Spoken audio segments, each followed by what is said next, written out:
was a couple of things ago. So Parashat Beshalach is a whopper of a parsha. They all are really, but this really is a beautiful parsha on many, many levels. And I hope we get to cover some chunk of it. So it starts on page 366, 367. Starts with the famous words, "Vahi Beshalach Paro Sa'am." And when Paro sent out the people, God did not allow the Jews to go in a straightforward manner, but rather took them through a very circuitous route. All right, because God was afraid that when they saw battle, they weren't battle tested, and they would panic, and they would head straight home. Okay, so just a couple of things on the first verse, then we'll move on. Vayihi b'shalach paro. We know the word vayihi and the word vahaya both imply something about to take place. It happened, but the Medrash tells us vayihi is always a sense of something foreboding, like the Megillah coming up. Vayihi b'mei achashveros. So it's kind of introducing us something that's not going to be, at least on the surface, be good news. And then you have Vahaya, which always implies something good, like Vahaya ki savalarts. When you'll enter the land of Israel, that's obviously good news, so Vahaya. Okay. So the Medrash asks, why Vayihi b'shalach parasam? That was a good thing. Right? Paro sent the Jews out of Egypt. That was good. So the sages tell us that it's referring to Paro himself. Paro himself began to regret his decision. Not just because he lost labor power. That's not why he regretted. Listen to what it says. Paro started reminiscing about the good old days, and Paro said, "Gosh, remember those good old days when I was talking to their God, and now it's all gone." And I think the Medrash actually supply, a mashal about like two lovers that one begins to send love letters, and then when the love letters stop, you feel something's missing. So Paro said, I'm going to stop missing those love letters from God, and everyone's smiling over here because. What love letters? You get hit over the head by 2x4s. Those are not love letters, right? Mm-hmm. Why is Paro reminiscing and waxing nostalgic about those good old days? What good old days beaten over the head? So, I'll share with you an interesting thing that I remember they interviewed, this goes back way back, when Muhammad Ali was still Cassius Clay, I believe. So they interviewed his sparring partner. And they asked him, after a particular sparring session, he comes out of that session, his both eyes are welted shut, he's got welts all over his body, he's got, bruises, puffy lips, the whole deal's bleeding. Why do you do it? You're just a sparring partner, right? There's no fame in that, there's no glory in that, there's no money in that. Why do you do it? Just a sparring partner. He says, but I'm sparring with Muhammad Ali. Understand? In his mind, is a great honor that he's getting beat to a pulp by Cassius Clay, Muhammad Ali. Now, there is an element of truth to that. There really, really is. That Paro felt in the same way, I'm going toe-to-toe with God in the ring. Paro was, believe it or not, a person of substance. This is not an empty-headed person. He had a wrong ideology. He was a cruel individual, but he wasn't an empty head, wasn't an earhead. And in his mind, he was doing battle with their God. And he loved the idea of this substance that it's God, it's me or you. And he loved going toe-to-toe. And even though he was getting hit over the head like this sparring partner, but he's getting beaten by God, so to speak. So he was kind of, waxing nostalgic about that. Okay, let's just put that in perspective for a moment. I want to just jump ahead. I want to come back to the end of the verse. When the Jews sang this song at the sea, it begins with the words "Oz Yashem Moshe." Then Moshe sang this great song. So the Medrash points out that the same word "uz" that Moshe started to sing his song with was the same word that actually Moshe says himself. Moshe says, "Ba'uz chatasi." Moshe says, "I sinned with the word "uz," and therefore I'll sing the song of Shira, a song with "uz." How did he sin with "uz"? With the word "uz"? The first time that God communicated with Moshe, and he told Moshe, "Listen, tell Paro to let my people go." Right? It boomerang. It backfired. Paro said, really? And he ratchets it up and gives him more labor. And Moshe gets all upset. And he says to God, "Ba'oz pasi el Paro." From the moment I came to Paro, things went downhill. And Moshe really argues and screams at God, so to speak. So Moshe realizes now his mistake. So ba'oz chatasi, I sinned with the word "uz." Ba'oz, I'm going to rectify that by beginning your praise with the word "uz" too. Okay. It sounds nice, it's kind of maybe poetic justice. He started with the word "uz" over there, but this is not just about a play on words. This is not just, I'll start with the word "uz" because I sin with the word "uz." It's got to be more. What's he really saying? We all know in the Shira, in the Sefer Torah, unlike the other columns, right? You know how the Shira is written. It's called like blocks, like bricks upon bricks. So you can visualize like the the line where it's supposed to be, so that you have a phrase in smack in the line, and either side of the phrase is empty space. Then you go down, and you have 2 bricks on either side with a space in between. The next, right? So there's spacing between the phrases. And the question is why? So I want to share with you one insight. Certainly Moshe Rabbeinu, he said, complained when things seemed to get a whole lot worse for the Jewish people. And that's the word, seemed to get a whole lot worse. Let me back it up to last week's Torah portion also. 2 things.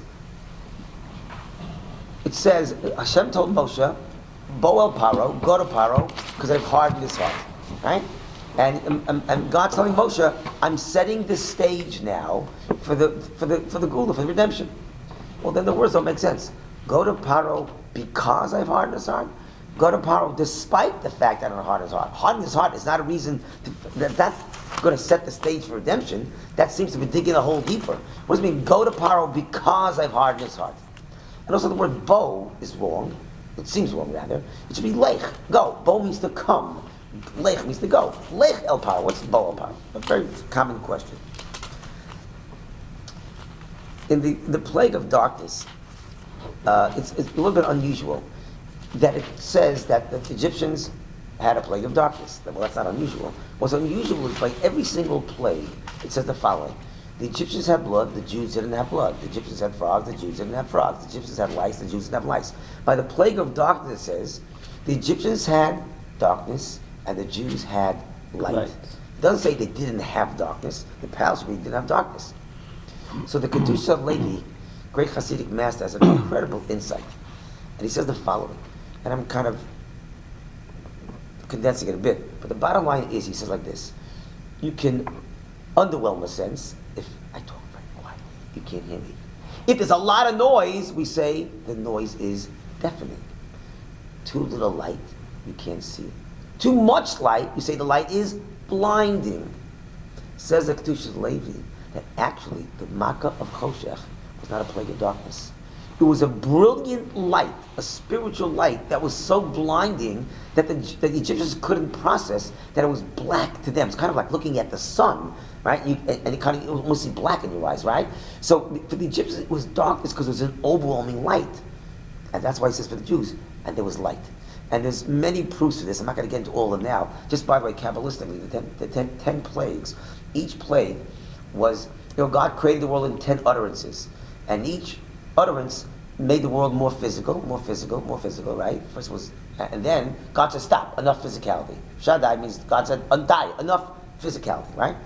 Each one of the plagues was really peeling away from the outside in, like an onion layer. You're pulling, a layer of onions rather, you're pulling back. Each plague was pulling back another curtain to get to God. So in other words, the first plague is really addressing the 10th utterance, right? Because the first plague is going to, the 10th utterance, well, the final utterance is a final layer of physicality.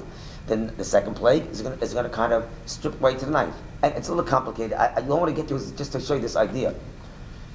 The first utterance that Sage tells is the word Bereshis. When God, in the beginning, is actually the first utterance that Sage say, and the second is let there be light. It's not a coincidence that at the first utterance of Bereshis, and the first has to parallel the 10th plague, it makes sense that the 10th plague is killing of the firstborn, which corresponds to Bereshis. It also makes sense that the plague of darkness, which is the 9th plague, is going to correspond to the second utterance, which is what? Light. Let there be light. So you see, let there be light is correlating with the plague of darkness, because in fact it was light that created darkness.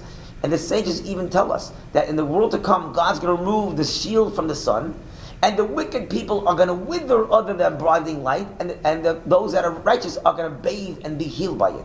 That very same light could be dark and it could be light. And that's really the lesson, that sometimes you could think you're wallowed in darkness, and it's really a brilliant light that you haven't processed yet. Sometimes we go through dark periods of our lives, and we think they're dark periods, but really beneath that darkness is a potential for light and growth. In the famous psalm that we say on Shabbat Beshalach, right? Mizmel Davar Hashem Roi Lo Yechsa, right? God is my pastor, right? He will lead me, He will guide me, even as I walk through the valley of death, right? I will not fear because You're with me, Your staff, Your stick will protect me, etc., etc.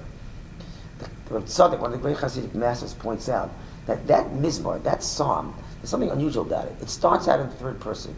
He will lead me, He will Yani Leini, Yancheni, which is third person.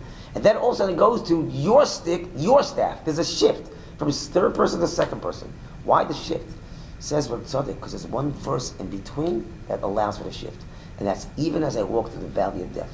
Meaning that sometimes a person can get closer to Hashem because of the darker, challenging periods. So third person is more distant. You is obviously much closer. So as we go through the valley of death, that becomes the transition phase where now King David feels even closer to God because of the challenging times that he had in his life as well. So the point is that darkness can actually be a great potential for light. And that's why God told Moshe, go to Paro because I've hardened his heart. Because at this moment that I'm hardening his heart and things are getting darker, that also means there's a parallel track of light that's taking place as well. And that's why Bo is both. Go to Paro, but you also have the opportunity to come to me. At the same time the experience of darkness, there's also a potential to get closer to me myself as well. And I'd like to say as well, that in a certain sense, in the world we live in now, we're also plunged into great darkness. And you kind of figure, where is the redemption coming from? But understand that at the same time there's a great darkness, that also means that there's a great light behind it. We're not necessarily processing, but there's a parallel track that's taking place. It's called Zelu Mazeh. God always creates parallel tracks. So in a certain sense, that same plague of darkness, or in this case, that darkness that we plunged into towards a morality, and we feel like we're in the abyss, and we say, where's the redemption coming from? It's that parallel track. So let's go back to this now. I asked you why there's spacing by the Shiva, by the song. And Moshe makes this play on words, Ba'az I sinned, now sin. What's really going on is the following. What's going on is just like Paro, looking back when he got beat over the head, he said, you know what, but at least I was getting beat up by God. Meaning, he valued now, he actually valued that difficult time, but he understood that really there was something meaningful about it. You know, I don't know why it sticks in my head, I'm embarrassed to say this. I come from, New York, and I used to read this trashy paper called the New York Post. It's gotten a lot worse since. It used to be a tabloid, now it's just total trash. But anyway, I remember that they had done, I don't know why, they'd done a survey. They interviewed like 400, 500 couples that are already, 50, 60, 70 years old. And they asked them, what was looking back, what part of the marriage that they looked fondly on, most fondly on. And like the greatest percentage, 80%, was looking back, the times they had to struggle together to make things work, whether it's financially or getting the relationship going. Looking back, certainly when they were going through the struggle, they may not appreciate it, but looking back nostalgia, remember those times we had to kind of cut those coupons out or whatever, all those things that at the time we may not appreciate, but looking back, they see that value in that struggle as well. That's what Moshe is saying. Moshe is saying, now I can say Shira on the exact same thing that I complained about earlier. Now I see the value in it as well. In music, and I'm not an expert in music, but somebody once explained this to me, that if you go to a symphony orchestra, and I've been a couple of times, there are movements, right? There are different movements, and there's usually a pause for a minute between movements, and everyone does their coughing, clears their throats, and that's a good time to do it, obviously, but that's not the reason why they have the pauses. Somebody who's a connoisseur explained to me that if you really understand music, that the pause is part of the music. That the stoppages are really part of the musical flow, but you have to appreciate the whole song. In life, we go through pauses too. There are parts of our life that we think we're just kind of just treading water, we're not accomplishing, and there are pauses. But the truth of the matter is, it's really part of the song called life. And in the Shira, Moshe is now acknowledging that the parts of the song are also as blank spaces. That's part of the song. And that's really the beauty of the song, that even the blank spaces looking back, they can see as part of that song as well. And so, just Paro, appreciated in a bizarre way his battling with God. In fact, by the way, if I want to extend that analogy a little further about boxing, I'm not by all means a boxing expert, but I must have read as well. Why, if you like boxing, what's the main reason people like boxing? It's not because they like to watch the knockout blow. They like to watch the guy pick himself off the canvas. That's what they're watching it for. They're watching, most people watch it because they like to see the guy pick himself, the Rocky kind of thing. The guy pick himself off the ground because they value, something resonates with people, the struggle. That's what they really value. So Vayhi Beshalach Paro's now, he's being nostalgic about those rough times because in some bizarre way, he's appreciating what that's all about as well. Okay. Before I take your question, I want you to finish this verse. It says, God took the Jewish people through the circuitous way. Something it's pretty obvious things. I want to make mention of it, and that is, in life, we sometimes have to wean ourselves off of we have to break a bad habit. It's a bad habit, or somebody he drinks, he's an alcoholic, or the guy smokes, or whatever it is. So there are two approaches. You either go cold turkey, that's it, you're done, or you kind of go slowly, you wean yourself off, and you ease your way out. And the obvious question is, which is the preferable method? The Torah seems to give conflicting ideas. Because in next week's Torah portion, Hashem tells Moshe, tell Paro that we want the Jews to leave Egypt for 3 days. What's this 3-day shtick? What was that all about? Was God planning to kind of say, tell Paro 3 days, but we're going to, wink, we're going to pack out of here? That's not God's method, right? God's not sneaking out. He's not slinking away. The reason why he said 3 days was God understood to tell the Jewish people, you're going to break from this Egyptian culture that you've been accustomed to 200 years and have a total break, 180. No, go for 3 days, test the waters, test out your freedom, experience it, and go slowly. That's one expression, or one idea. Yet in this week's Torah portion, we just read the passage that God says, I'm burning the bridges. I'm not letting you have a chance to go back. I'm going to take you through the circuitous way where you can't go back, which suggests a kind of a cold turkey approach. And obviously, we understand the danger, the drawback of going cold turkey is there's a good chance you're going to fail. And you may try a second time and fail. The third time, you're not willing to fall on your face again. All right? So going slow is certainly more appealing. But what's wrong? What could be the drawback of going slowly? Anybody? What's the drawback of going slowly? It's an easy way out of it. You don't go forward enough. Well, exactly what happens is, sometimes you tell yourself, I'm on this journey, I'm still working on it, and you keep kicking the can down the road, and you never really come to that resolution because, well, I'm still working on it, I'm still on the journey, I'm still in the process. And you conveniently keep pushing it off because you don't want to have to deal with that confrontation. So you keep pushing it off, and you never get there. And now that you never get there, it's much easier to slide back because you're still in that phase. In other words, a guy that's used to smoke 2 packs a day, now he's weaning himself to 1 pack a day. Great. So, but while he's smoking that 1 pack a day, all he needs is one really upsetting day at the office, and also he's smoking 2 packs again, right? Because he hasn't weaned himself off. He's still too close to where it was at. The Jewish people, in a certain sense, the reason why they kept backsliding in the desert, kept going kvetching, we're going back, because they never made that mental break totally with Egypt.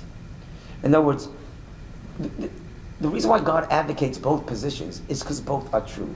Ultimately, you need both approaches. You need to sometimes start off slowly, just to give yourself some momentum and give yourself confidence that it can be done.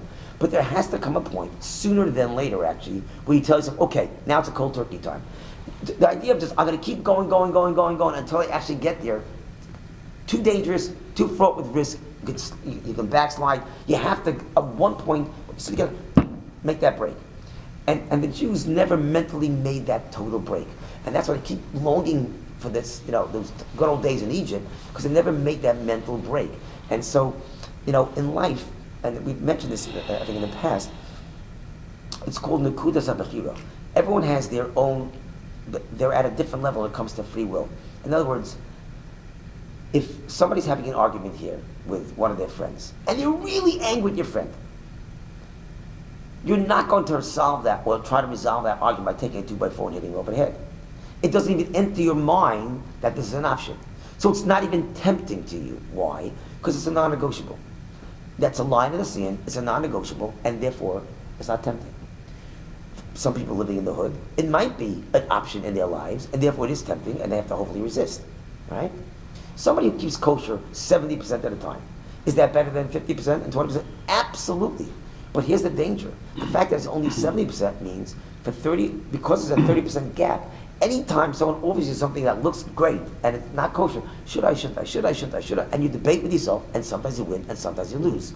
When you create a non-negotiable, it doesn't enter the realm of possibility anymore. I think I've told you a story. My daughter, I was teasing one of my daughters. I was teasing that she has two tones of voice, loud and louder. That was she was loud. That's what she was. And somebody once asked me to listen to a lecture about negotiations, how to negotiate. And this negotiator said that one of the main tactics that he uses, he learned from children. That's called wearing you down. Can have it. We know how it goes. And these kids are really clever. They also know when to put, like when you're on the phone. Yeah, you can have it. Okay, right? They know exactly what they're doing. They're quite clever. They know exactly what they're doing.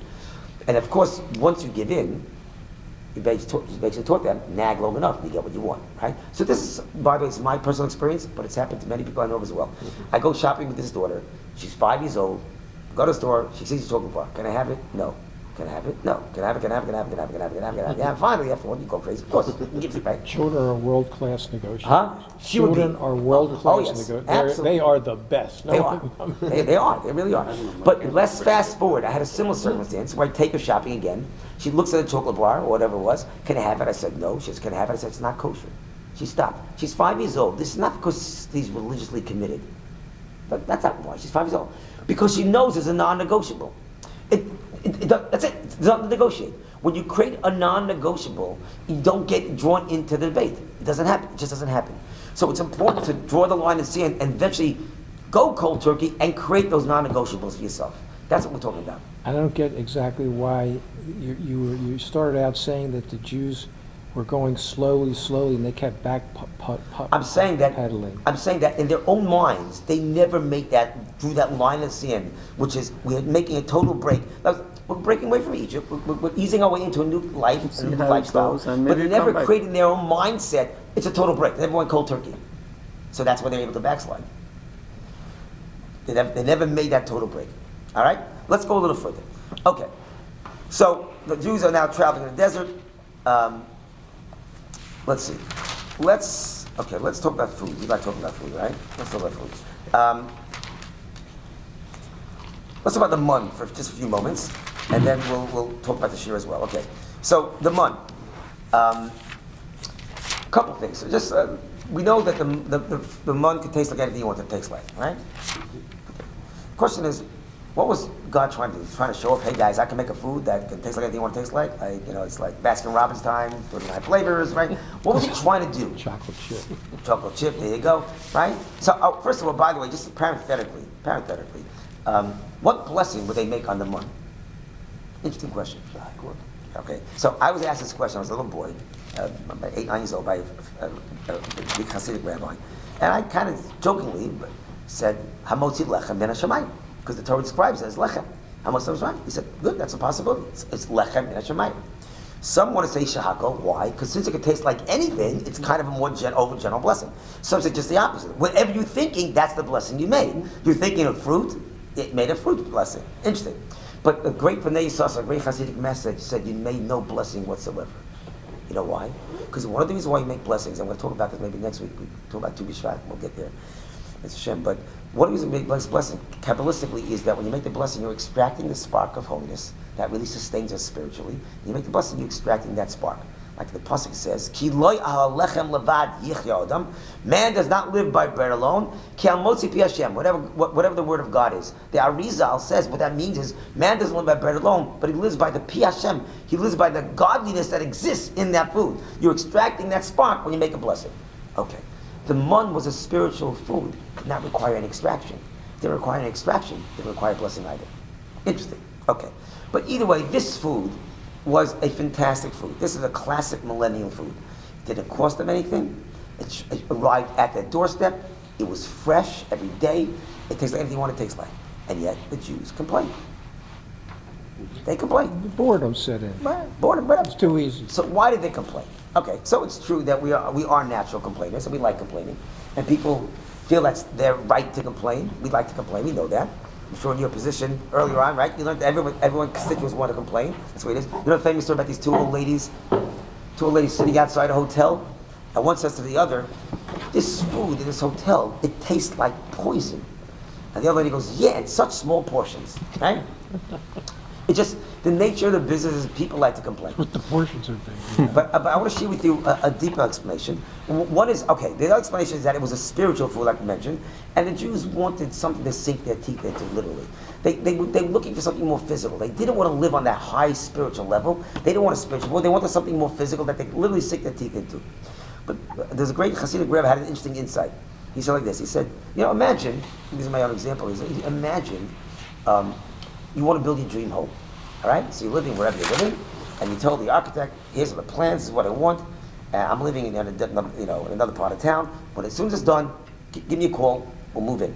So, your dream home, 8 bedrooms, 5 bathrooms, a 3-car garage, well, you name it, right? And you're so excited, you spend, $3 million on it.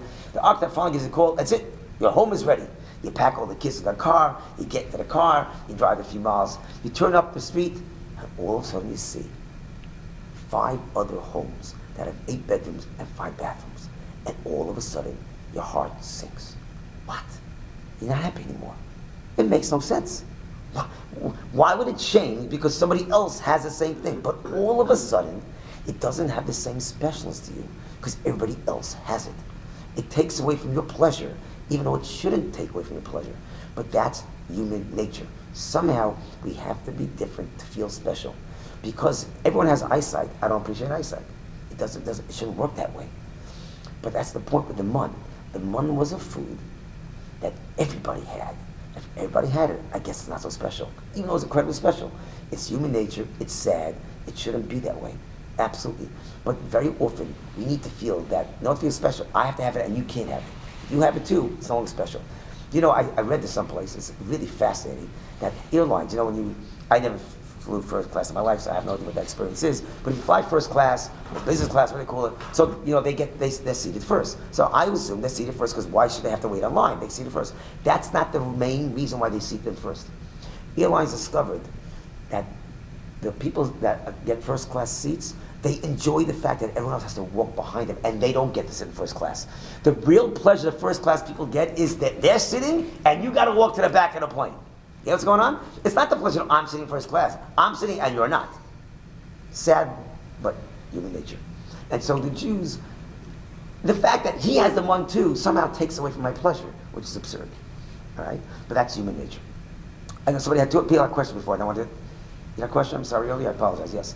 Going back to Bo, Parashat Bo. Bo, okay. Yeah, where it says, V'chbati et libo. Yes. Why do we always translate it as if Hashem hardened Pharaoh's lev and not, it doesn't come from the word kabed? It means I have made his heart to have respect for us, for Hashem and for Moshe. So the word kavod means heavy, Right. and also means respect. And there is a correlation. The correlation is when something is weighty, you respect it, right? That's what something. When you say in English something is weighty, it's substantive. You respect it. So kavod and kaved share a root word in that when something is weighty, it's substantive, you respect that. So it can mean both. So kaved means to harden or to be weighty, make it heavy. But something heavy means something weighty or respectful. That's what it means. It means something substantive, but it also means it's dense. And so it goes both ways. Well, that's true. That's what the word kavod and kabed come from the hardest part of that organ in human body, which is very, very hard, and that's the reference for that. Correct. In fact, I don't get into that. Kaved is like paro. There's a Hasidic idea that God worked with the heart and the kaved, but I'm not going to get to that. There is actually some that actually learned that it's reference to kaved. Not for now. Different combination. With respect to Avraham Avinu, when it came to the Sodom and Gomorrah, Avraham Avinu argued with Hashem, why are you destroying the whole city, the whole town, everybody? Right. Moshe did not. Did not what? Did not even say to Hashem, why are you going to kill all of these people? Maybe some of them are good, even though they are firstborn. Even though they are firstborn? Oh, the Makas B'choros Ben Makas B'choros? Yes. It's a good question. I would assume that First of all, by stone, Hashem actually hinted to Avram that he wants Avram to daven for them. Earlier on in the parsha, maybe this later on. I'll show you later on, maybe after class. But it's clear that Hashem told Avram, "You sit and I'll stand." I don't remember the beginning of the parsha, and that's what and that's what judges do, right? Hashem is telling Avram, "You're going to be the judge later on. I'm going to let you judge Lot." So a stone rather. So there was a special reference where Hashem told Avram, "I'm waiting for your judgment call." Here Hashem told Moshe, "This is what I'm going to do." There Hashem told Avram, "I want you to decide." So there's a big difference. But if you want, I'll show you later on a little more. All right? Okay. Yeah. When you read the way they were killed, had the God's mercy on them. The ones who were righteous, they went down like a right. lead. Yes, correct. That's correct. So this is how God made That's it correct. up in their killing. The ones that they had to suffer, they suffered. That's correct. The first cut, they went down. That's correct. Okay. Let's do one more thing about the mud. We said the mud could taste like anything you wanted it to taste like. And we asked the question, like, why did Hashem do that? It seems to be kind of just like a frivolous kind of miracle. What's the point of that? So one idea is that really, Hashem was really being instructive. We talked about earlier, about weaning yourself off of, bad habits or addictions or obsessions or whatever the case is, or compulsiveness. Food is certainly a struggle that all of us have on some level, right? We say, okay, I'm not eating another piece, I'm not eating cake, and of course they put the cake in front of you and all of a sudden eat it, right? So what does that really mean? That really means in the struggle with food, it's either you're in control of the food or the food is in control of you. It's one or the other, right? And really the idea should be we should be in control of the food. But unfortunately, it takes a long time to really master that. The reason why we make blessings before we eat is to really kind of put ourselves in charge. I'm not diving into the food. The fact that laws about kosher tells you you have to master food. But that is the biggest struggle in life for most people. It's the most common indulgence, physical indulgence, most recurring physical indulgence is eating. And that's what we really have, that's a great battle plan there. And so God was trying to teach the Jewish people that you should dictate to food. Food should dictate to you. And the lesson went as far as you're going to dictate the taste to the food as well. No, so he's trying to show them that you have to manage food. Food shouldn't be managed and controlling you. There was a rabbi once. This is a fascinating story, and it sounds a little bit extreme, and maybe it is, but the lesson nonetheless is there. There was a great rabbi that came from Europe and after the war, and he settled down over here, and they invited him to a dinner, and they offered him some seltzer. He said, "What's that?" He explained, "It's carbonated water." He said, "What does it mean?" He said, "Well, it's bubbles, makes it more exciting, more interesting." He said, "Okay." He said, "But you should drink it soon because otherwise the fizz goes out and it's flat, it doesn't taste so good." He says, "I don't want it anymore." So why not? He said, "Any food that tells me when I have to eat it, I don't want it." All right? In other words, I'm not letting the food dictate to me. All right? Okay, that's on a higher level, certainly. But the idea is he was conscious of the fact that I'm not letting the food tell me when and what. I'm telling the food. So here the idea of that God was telling them, you dictate even the taste. All right? By the way, just for homework assignment, if you want to think about it, I'm not telling you now. Could you manage the taste I want it to taste like a cheeseburger. Could you have it taste like something not kosher? All right? Something to think about. I actually have a proof from one of the Svarim, but leave that alone for now. Now, being that whatever you thought about, that's what it tasted like. So there's a famous story from Schwab. Schwab told me the story. Schwab was a young boy when he actually, for some reason, I forget the story how, he ended up in the Chavetz Chaim's home for Shabbos. Pretty amazing.